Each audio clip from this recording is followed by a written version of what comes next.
Hi, my name is Casey Kearley, and I am a assistive technology specialist with the Houston ISD Assistive Technology team. I'm putting together a series of videos and short how-tos for you to be able to reference when doing your IEPs. If you have any questions, we're doing this over the COVID break, but I'm hoping and hopeful that you'll be able to use this for a long term, and especially when we go back to school. So this is AT 101, a quick reference guide to assistive technology and when and how to consider it, um, and within documenting it in the IEP.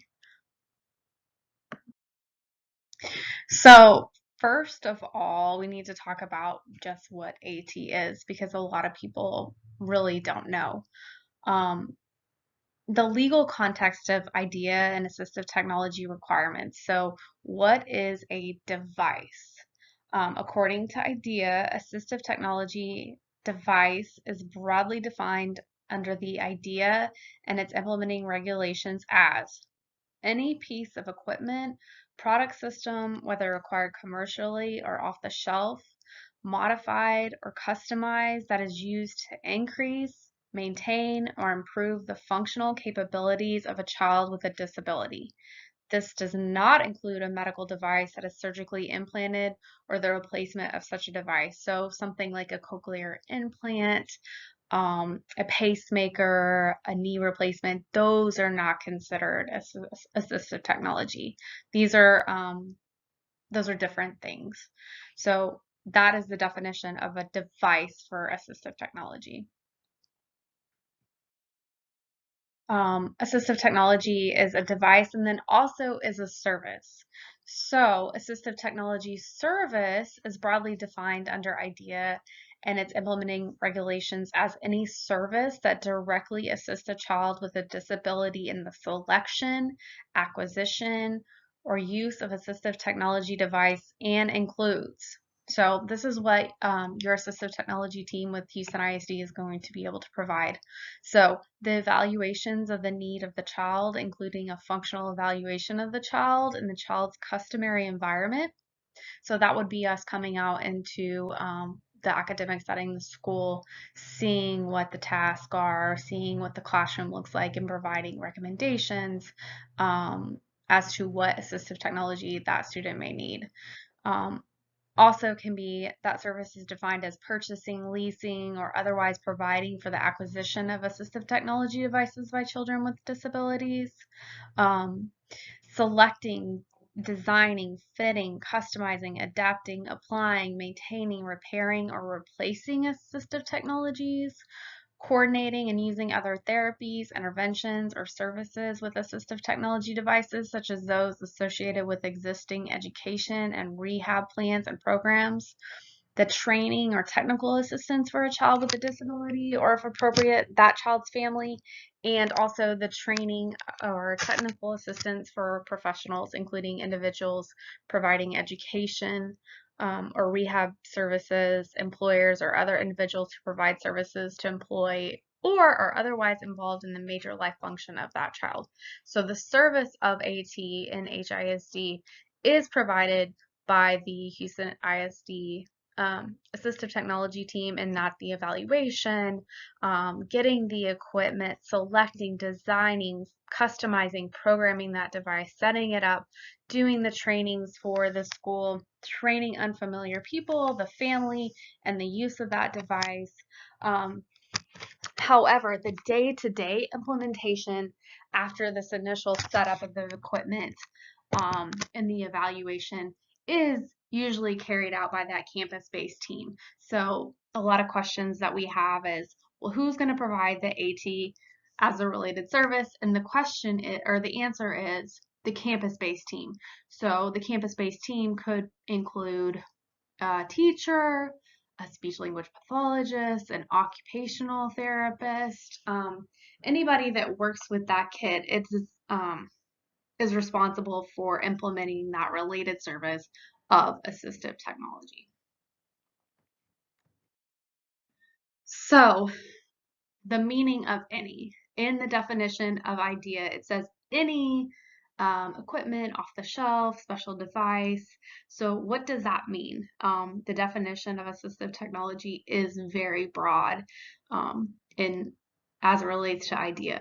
So looking at these things, there's a door handle, there's a light switch, like a paddle switch, the closed captioning TV, we have the doors at the grocery stores. If you're like me, you haven't seen those in a while because you haven't left your house in a couple weeks. Next, we have like on my Apple, that any iOS device has that microphone so you can speak and dictate your text messages, your notes, your emails. And then the next picture is of like spelling and grammar check, which I use frequently because I'm a horrible speller. So any of these things could be considered assistive technology. We all use them and benefit from them from day to day. But if a person is required to have them, then they become assistive technology for that person. So the first one on the top left is that door handle. Those were created for originally for people with arthritis or maybe CP who couldn't open up their hand to turn a doorknob. So that's what those are for, those long handles. Somebody can use their whole hand, they can use their elbow. Same with the paddle switches. Can't isolate that finger to flip up and down a switch. We can use our whole hand, we can use our arm, we can use our elbow. The closed captioning TV, we can all use that. We want to turn it off. It's too loud. We're trying to do something else, but we still want to watch TV. We just turn on that closed captioning on our TV. That was originally created for the deaf and hard of hearing population, but we all can benefit from those things. Same with the doors.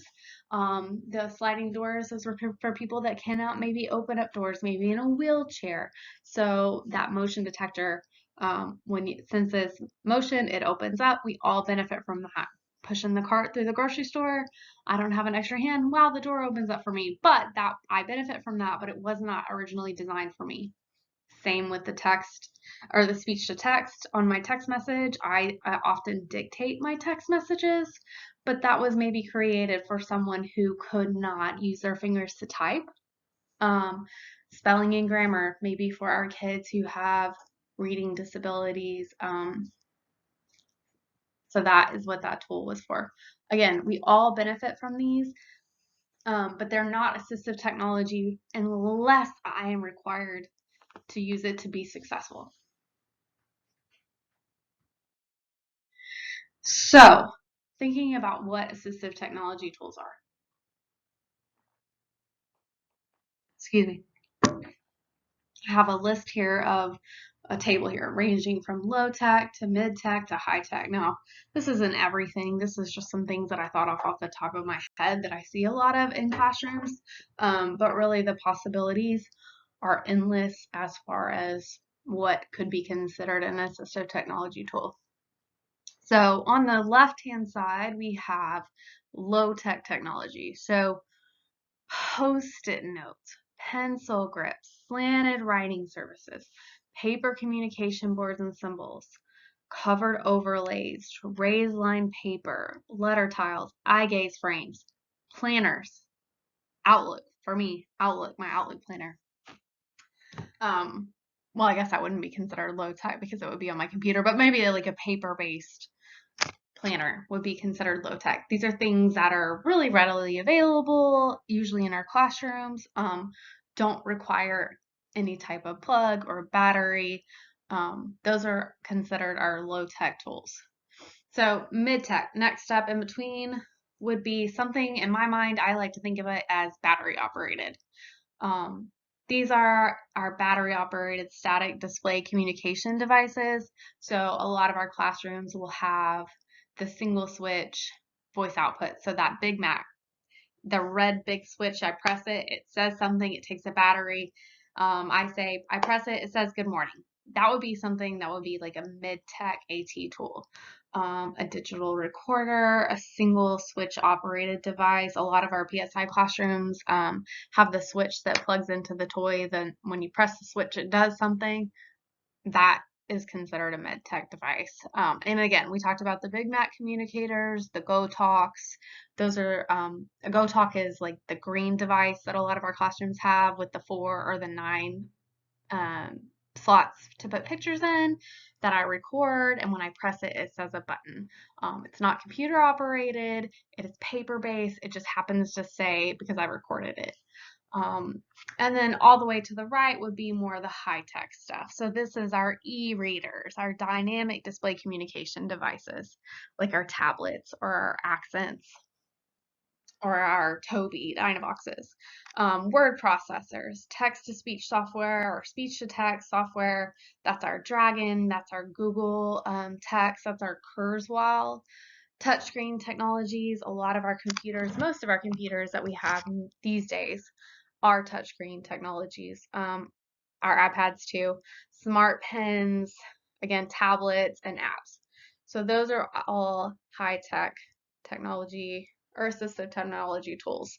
Again, this is not everything there is. The possibilities are really endless, but this is how to break it down. Low tech to mid tech to high tech.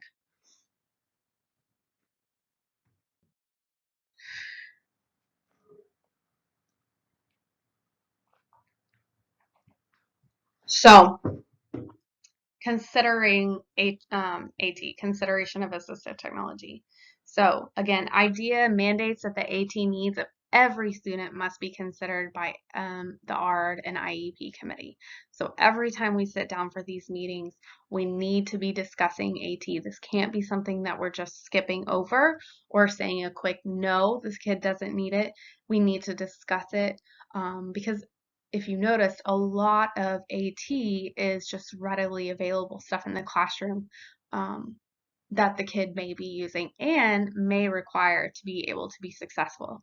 So the answer is not always no. So when considering AT, there is a consideration model called the Texas four-step model for considering AT. So the first step for this is to review the student's present levels of academic achievement and functional performance and evaluation data. Then the next step will be develop goals and objectives that address the student's needs and are aligned to the general curriculum. Okay, because the PLAF drives the goals. Okay, number 3, determine if any tasks are difficult or impossible for that student. So once I develop those goals, I'm going to sit and think, are any of these tasks going to be difficult or impossible for a student to perform? And if, this goes into number 4, we're going to decide if whether or not AT devices and services are needed to make progress towards those goals. And we're going to document that decision. Okay? So, going back to the slide once. So once we ask that question, we're going to determine if AT is necessary. And we're going to think, oh, you know what? I think if that kid actually had access to some type of assistive technology, or maybe no, he may or may not be able to make progress towards his goals. Or maybe the student is doing fine. So there are 3 possible outcomes to the 4th question. So the results of the consideration. A, no, AT is not required. The student is able to make reasonable progress towards his or her IEP goal without the use of assistive technology. The student is able to participate in the educational setting without the use of AT, and the student is able to accomplish expected tasks without the use of AT. This kid is doing fine. He has access to everything that every other student has. He doesn't really need any special tools to help him perform tasks, to participate and make progress towards his IEP. So the answer is no. AT is not required. So within Easy IEP, within the IEP document, this is going to be under the considerations of special factors, assistive technology considerations. And later on in the slide, I'm going to show you screenshots of the actual ARD so we can look at it again there. So the question is, in Easy IEP, does the student need assistive technology to receive a free and appropriate education?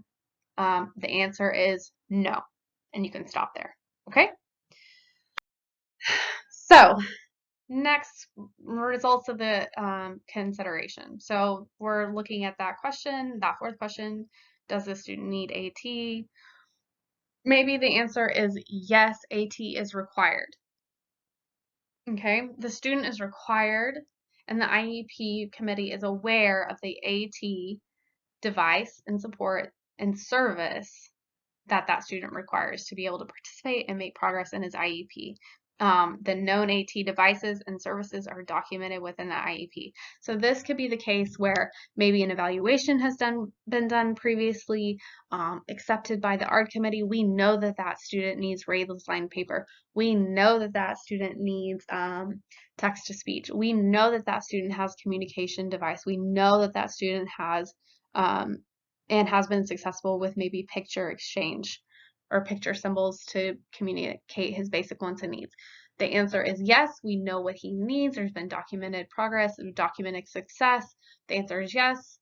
In IEP, we're going to document this again in the considerations of special factors, assistive technology considerations, corresponding to, and then we're going to put in the appropriate section, we're going to put what that might be. So positioning and mobility, if this assistive technology device that this student needs, maybe a gait trainer or a stander, we're going to put that under positioning and mobility. Maybe the student has a communication device or uses picture symbols, that's going to go under verbal communication. Written production, that might be a pencil grip, that might be a slant board, that might be an e-reader, that might be our speech to text. That's going to go there. Computer access. Maybe our kids use adaptive mouses. Maybe they need touchscreen computers. Maybe they can't work a mouse. Okay. A lot of our kids in our classrooms have a lot of difficulty manipulating mouses, and the teachers always say, "Oh yeah, he just uses the iPad or he just uses the touchscreen on the UDL." This is where we're going to document that the kid does need AT in the form of a touchscreen technology. Okay, so the answer is going to be yes, computer access, touchscreen, or adaptive mouse. Visual or auditory supports, and then the academic supports as well. So making sure that we're aligning what the student needs and then documenting what that result is or what that AT need is in the appropriate section. So last one would be to the consideration, the results of that consideration, and the Texas four-step model would be, you know what, I don't know, this kid may need assistive technology, but I'm not quite sure what that would be. So the answer would be C. We need some more information. So at that time, the ARD committee is to determine that more information is needed to determine what that student requires as far as an AT device or support or services to be able to participate and make adequate progress towards his IEP. So at that time, what the ARD committee is going to do is going to put in an AT service request in the area of need. Okay? So sometimes we don't know the answers to these, but we've considered it. And if we don't know the answer, we're going to document that within the IEP. We're going to put it in the deliberations that an assistive technology service request was requested and move forward from there.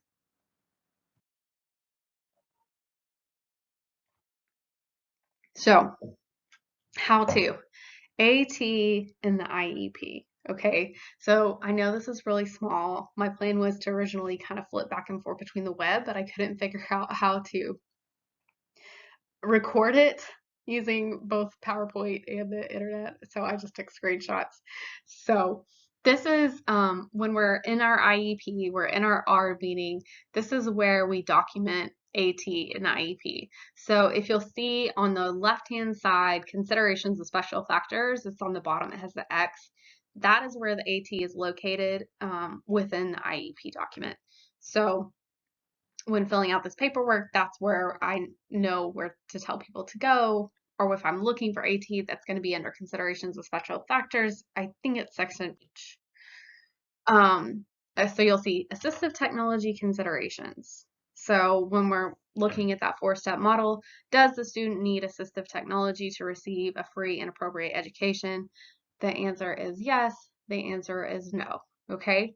If you're not sure, you can click on that little question mark. It's going to pull down some more considerations to make sure to kind of guide your thoughts and make sure that you're clicking the right one. Again, you'll see the different areas. If the answer is yes, for positioning and mobility, verbal communication, written production, computer access, visual or auditory supports, academic supports, making sure that we're putting in those correct supports into the right section. So that's where assistive technology is in the IEP. Now, if we're not sure, we need additional support. Maybe the kid has AT, but we're not quite sure if it's working. We need some help. We need some training. We need to look at something else. We need some help. What we're going to do, this is different than the IEP. I'm going to show you guys how to submit a service request. So you put in the student name, and then at the top, you'll see I've circled it, additional service request. That's what you're going to click to start this process of requesting service in the area of AT. So clicking on additional service request, and then you'll see it'll pull up a list of things. What you're going to click is assistive technology. Third one down, so you click on assistive technology. And then you're just going to start to fill out the information. It's a form. So the demographic information, okay, that stuff is pretty straightforward. Next would be the request for service. So the request source, the request date, the preferred time or location. So the request source will maybe a teacher, a parent. Anybody can request an additional service request for AT at any time. We don't have to wait for the ARD to do this. So maybe a parent requests this. So you're just going to put that information in there. Factor leading to request. This is an educationally related concern identified through the classroom observation or the ARD IEP process, or this is a student who has moved into our district with AT services in place. Okay, you're going to submit a service request either way. Okay, you'll fill this form out. Now, the most important thing when you're filling out an additional service request for AT, you'll notice that there's areas of student need to be addressed. Choose one or more of the following below. All right, we have academic support, augmentative communication, computer access, reading support, and written production. It is really important that you click the right one because that is how it determines who gets the request. If you put in if you request academic support, but you're concerned about the kid's communication abilities, it's not going to go to the right person or it's not going to generate the same. So it's really important that you align the student's need and what you're really submitting it to the correct area. And I'm only saying that because it happens all the time. Okay, so you click the student need. You're going to fill out the factors leading to requests. So identify and describe the curriculum area, describe the barriers. I'm sorry, I have a hard time reading this. You'll be able to read it when you go into IEP, but really just getting as much information as you can really helps us when we receive these. Okay, so we talked about considerations for AT. We talked about what AT was. We talked about the different types of AT, low tech to high tech. We talked about how to document it within the IEP. We talked about how to document it or request an AT service request. So let's just do a quick review. So many items can be used as AT for a student. It does not have to come from the AT team, does not have to come from an evaluation. There are lots of things in your classroom that are readily available that can be considered AT. Okay, something is considered AT when the student is not able to complete a task, participate, or make considerable progress towards his or her IEP without it. We could all be using a visual schedule, but if I have to have it to be able to transition from activity to activity without having meltdowns, then that becomes an AT device for me. Okay, for everybody else, maybe it's just oh, this just helps us know what comes next. But if I have to have it, then that becomes my AT. And AT must be considered and documented at every ARD, IEP meaning per federal law. So just some brief scenarios. John is a high school student and has a diagnosis of CP and limited functional usage of his upper extremities. He uses speech-to-text software in order to help him verbally dictate his writing assignments. How would this be documented in the IEP?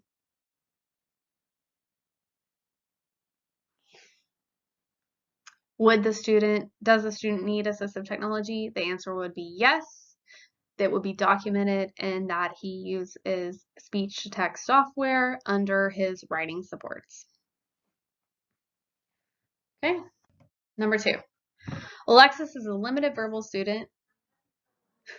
My Alexa just went off.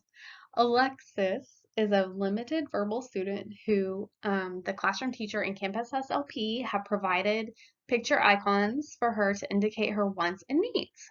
The HISD team has not conducted a formal evaluation, but these icons have improved her ability to communicate and participate in the classroom greatly. How would this be documented within the IEP? It will be documented as, yes, the student does require assistive technology, and it will be documented as low-tech picture supports or whatever the classroom is using within the communication section of the assistive technology considerations, the special factors. Okay, it's important that even though maybe our team was not involved, the student has still been provided with something. We do not have to have been involved in a case for a student to be able to be using assistive technology.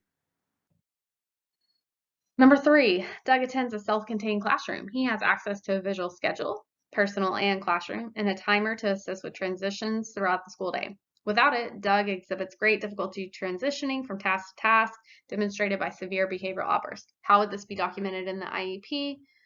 Does the student require assistive technology? The answer would be yes. I think we talked about this one. He has to have that visual schedule. Everybody else is just using it. Yeah, it's there. It kind of helps us move. But without it, he has severe behavior outbursts. He cannot transition appropriately. So that would be his AT. That might be documented as an academic support, timers, and visual schedules. Scenario 4. Grace is a 7th grade student who attends a self-contained classroom. Her literacy skills are below grade level but functional. She has the ability to write using a standard pencil and or pen. That's supposed to say pen. However, Grace prefers to use the computer to type her assignments instead of writing them using pencil or pen. How would this be documented in the IEP? Does the student require assistive technology? The answer would be no. Okay? She just prefers to use a computer. She does not have to use a computer to type. She has the ability to write. She just likes to type. That would not be AT. That's a preference. That's something that makes our life easier, but definitely not required for Grace to be able to make progress in her IEP and participate in the classroom. Here are some references if you want to look at that. Again, my name is Casey Kearley. There is about a 5-member team of us servicing Houston ISD right now. If you need any additional help, feel free to reach out to me or submit a service request for one of your students. We'd be happy to help. Thanks for watching my webinar. Have a great one.